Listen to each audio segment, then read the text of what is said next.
Matapos ang abalang preseason para sa De La Salle University Green Archers, balik gilas Pilipinas ang 6'5" forward na si Kevin Kiambao para sa FIBA Olympic Qualifying Tournament sa Riga, Latvia. Yan ang ulat ni Daryl Oclares.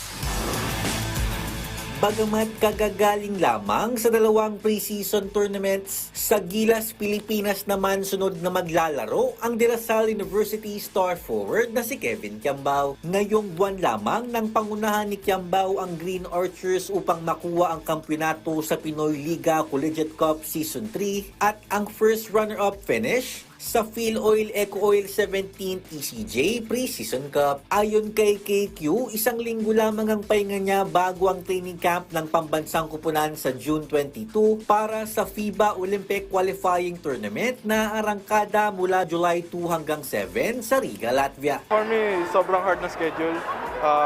1 week lang ako out and then, ayun na, diretso Gilas na nga. And then after Gilas, hindi ko na alam kung kaya pa ng katawan ko. Pero ayun nga, nakaprogram naman lahat to sa mga strength and conditioning namin.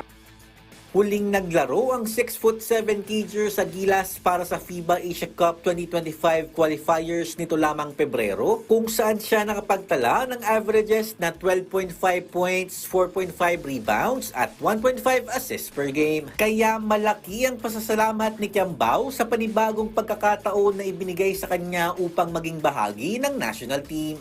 Thankful ako sa opportunity na binibigay ng Gilas sa akin. Every time naman na may call-up, 100% ready ako.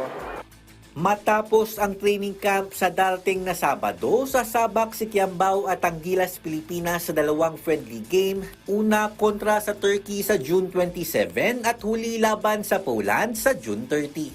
Daryl Oclares para sa Pambansang TV sa Bagong Pilipinas.